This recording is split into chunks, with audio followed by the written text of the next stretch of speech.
warahmatullahi wabarakatuh. Jumpa lagi dengan kami dari kelompok 3. Pada kesempatan kali ini, kami akan menjelaskan materi mengenai pengendalian internal dan risiko kendali, di mana dosen pengampunya yaitu Ibu Elsa Fitri Amran, SE, MM, MSI.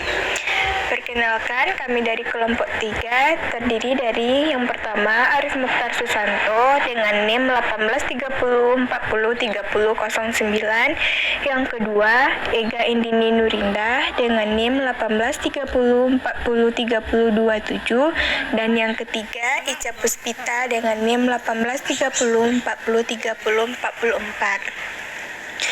Adapun pembahasan pada materi kali ini yaitu mengenai yang pertama komponen pengendalian internal, yang kedua prosedur untuk memperoleh pemahaman pengendalian internal, yang ketiga menilai risiko kendali, yang keempat menguji pengendalian, yang kelima hubungan risiko pengendalian dengan ruang lingkup pemeriksaan, dan yang keenam audit berbasis definisi, contoh, dan latihan menguji pengendalian. Baiklah, kita masuk pada pembahasan yang pertama mengenai komponen pengendalian internal. Pengendalian internal adalah suatu proses yang dilaksanakan oleh Dewan Direksi, Manajemen, dan personel lainnya dalam suatu entitas yang dirancang untuk menyediakan keyakinan yang memadai berkenaan dengan pencapaian tujuan dalam kategori keandalan laporan keuangan, kepatuhan terhadap hukum, dan peraturan yang berlaku, efektif dan efisiensi operasi. Komponen pengendalian internal sendiri terdiri dari 5 komponen. Yang pertama, lingkungan pengendalian. Lingkungan pengendalian menetapkan suasana dari suatu organisasi yang mempengaruhi kesadaran akan pengendalian dan orang-orangnya. Lingkungan pengendalian merupakan fondasi dari semua komponen pengendalian internal lainnya yang menyediakan disiplin dan struktur.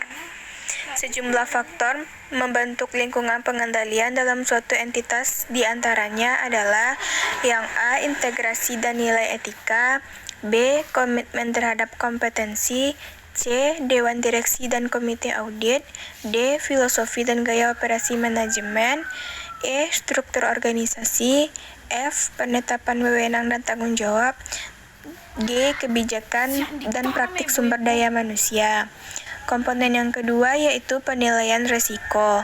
Penilaian risiko untuk tujuan pelaporan keuangan adalah identifikasi, analisis, dan pengelolaan risiko suatu entitas yang relevan dengan penyusunan laporan keuangan yang disajikan secara wajar sesuai dengan prinsip akuntansi yang berlaku. Komponen yang ketiga yaitu informasi dan komunikasi. Sistem informasi dan komunikasi yang relevan dengan tujuan pelaporan keuangan yang dimasukkan sistem akuntansi terdiri dari metode dan catatan yang diciptakan untuk mengidentifikasi, mengumpulkan, menganalisis, dan melaporkan transaksi entitas dan untuk memelihara akuntabilitas dari aktiva dan kewajiban yang berhubungan. Sistem akuntansi yang efektif dapat memberikan keyakinan memadai bahwa transaksi yang dicatat atau terjadi adalah sah, telah diotorisasi, telah dicatat, dan telah dinilai secara wajar. Komponen yang keempat yaitu aktiva pengendalian. Aktiva pengendalian yang relevan dengan audit laporan keuangan dapat dikategorikan dalam berbagai cara. Yang pertama, pemisahan tugas. Pembagian tugas memisahkan fungsi operasi dan menyimpan dari fungsi akuntansi atau pencatatan. Dan suatu fungsi tidak boleh melaksanakan semua tahap suatu transaksi. Pemisahan tugas yang baik juga melibatkan pembandingan akuntabilitas yang tercatat dengan aktiva di tangan. Pemisahan tugas dibagi dalam 2 jenis situasi. Yang pertama, tanggung jawab untuk melaksanakan transaksi, mencatat transaksi, dan memelihara penjaga aktiva yang dihasilkan dari transaksi harus dibebankan kepada individu atau departemen yang berbeda. Yang kedua, harus terdapat pemisahan tugas yang tepat dalam Departemen Teknologi Informasi dan antara Departemen Teknologi Informasi dengan Departemen Pemakai Informasi. Yang kedua, pengendalian pemrosesan informasi. Yang pertama, pengendalian umum. Tujuan dari pengendalian umum adalah untuk mengendalikan pengembangan program, perubahan program, operasi komputer, dan untuk mengamankan akses terhadap data dan program. Yang kedua, pengendalian aplikasi. Yang ketiga, yaitu pengendalian fisik. Yang keempat, review kerja. Komponen yang kelima yaitu pemantauan. Pemantauan adalah suatu proses yang menilai kualitas kinerja pengendalian internal pada suatu waktu. Pemantauan melibatkan penilaian rancangan dan pengoperasian pengendalian dengan dasar waktu dan mengambil tindakan perbaikan yang diperlukan.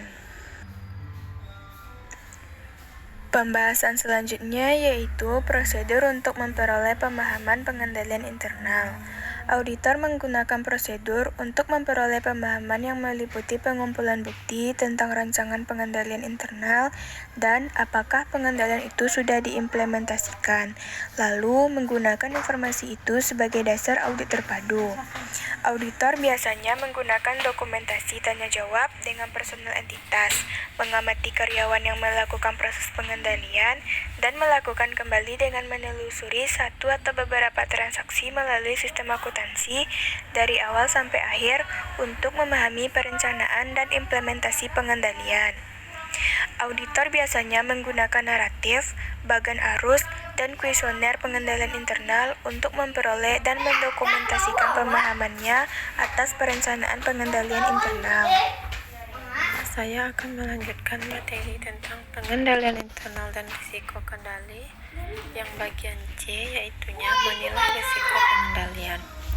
Menilai risiko pengendalian merupakan suatu proses mengevaluasi efektivitas pengendalian internal suatu entitas dalam mencegah atau mendeteksi salah saji yang material dalam laporan keuangan.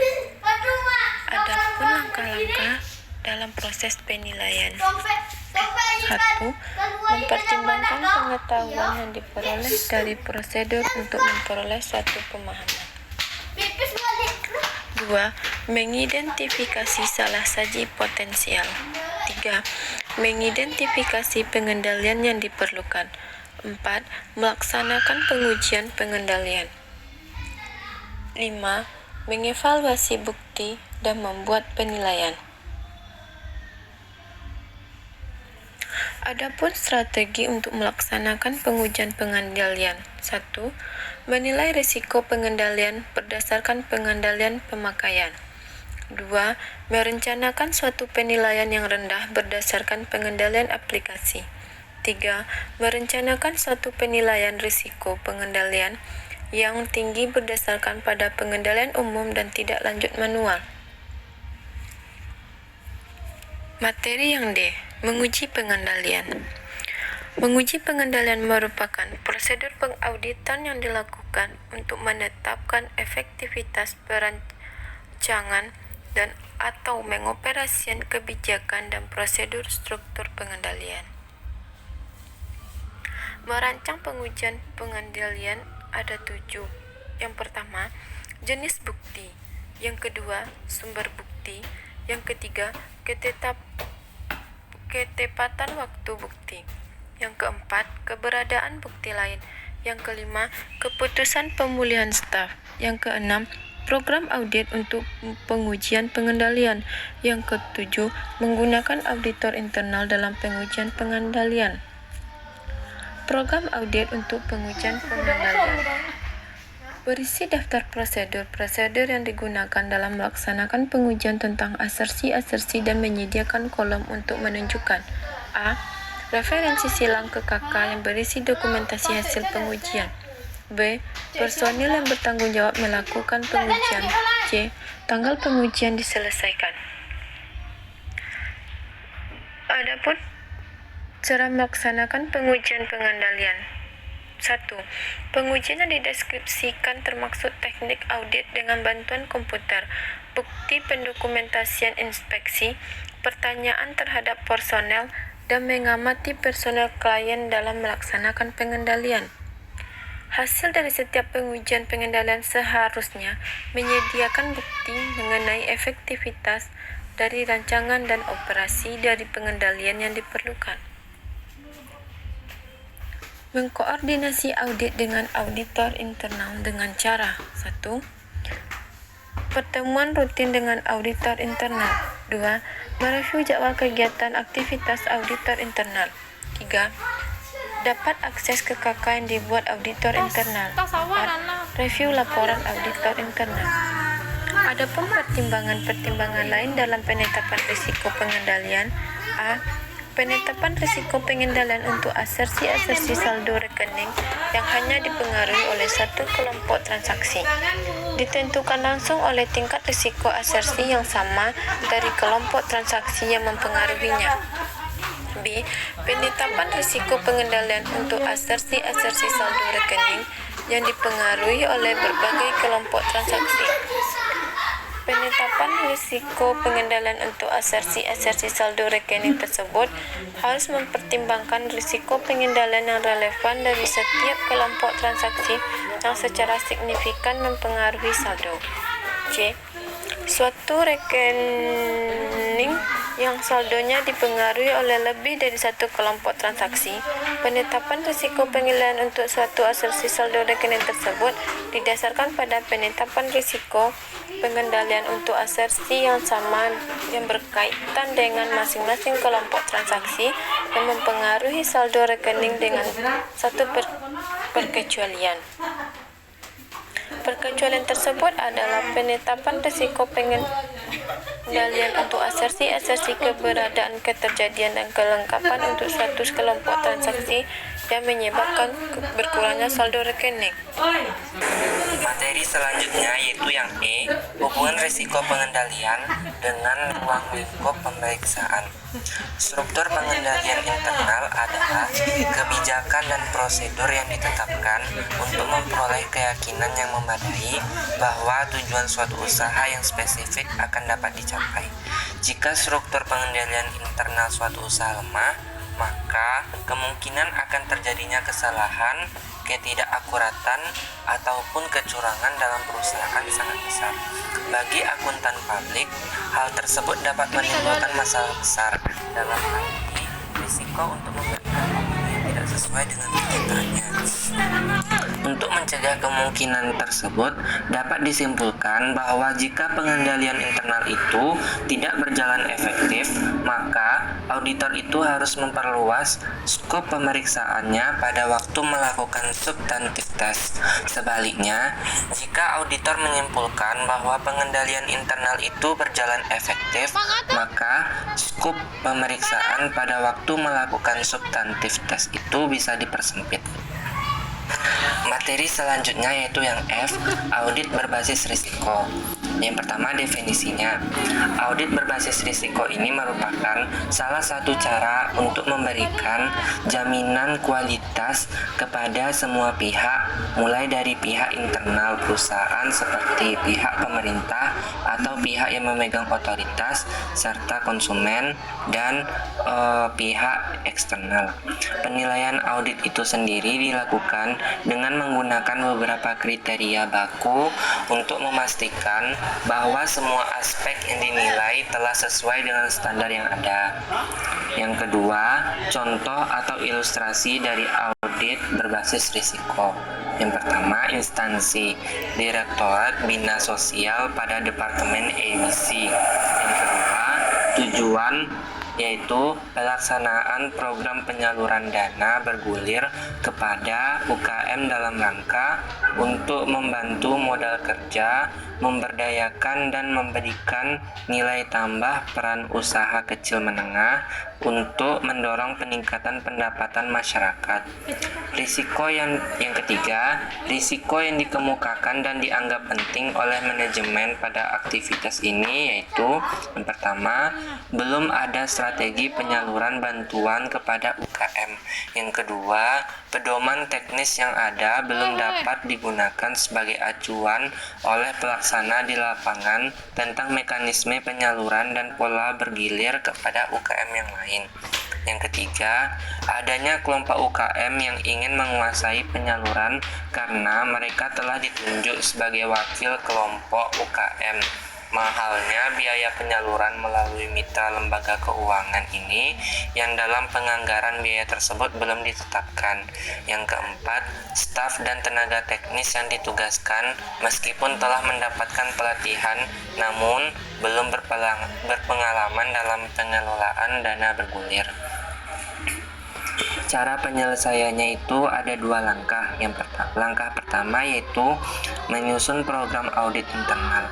Berdasarkan risiko ini, maka pengendalian internal yang dapat dilakukan untuk menjamin agar program dapat mencapai tujuannya yaitu yang pertama, menetapkan strategi penyaluran dan identifikasi kriteria UKM yang layak mendapatkan dana bergulir.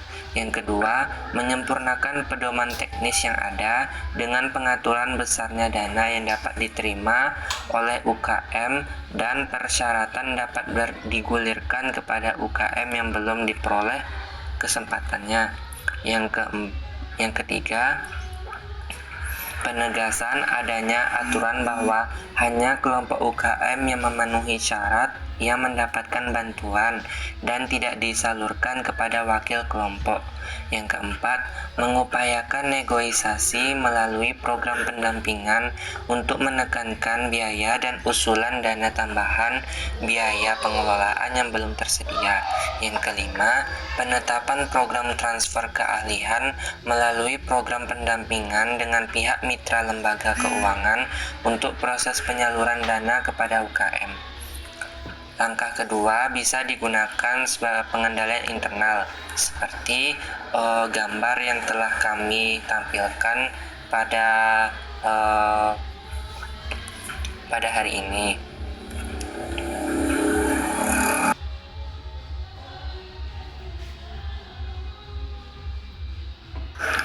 Materi ketiga yaitu tools atau atlas. Atlas atau Audit Tool and Linked Archive System merupakan aplikasi berbasis Microsoft hasil kerjasama Kementerian Keuangan dengan IAPI atau Ikatan Akuntan Publik Indonesia. Aplikasi ini ditunjukkan kepada AP atau KAP sebagai acuan dalam memberikan jasa audit. Aplikasi Atlas ini menjadi langkah yang bagus dan dapat digunakan sebagai panduan bagi KAP-KAP yang ada di Indonesia, terutama yang belum menyelenggarakan kertas kerja dengan baik. Hal tersebut diharapkan dapat menjadi suatu alat bagi kalangan kecil dan menengah untuk meningkatkan kualitas jasa yang mereka berikan.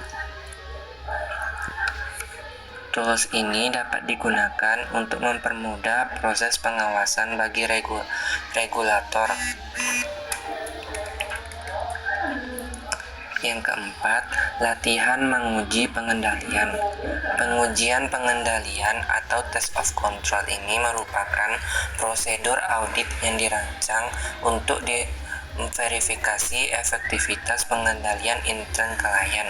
Pengujian pengendalian ini terutama ditunjukkan untuk mendapatkan informasi mengenai yang pertama, frekuensi pelaksanaan aktivitas pengendalian yang diterapkan.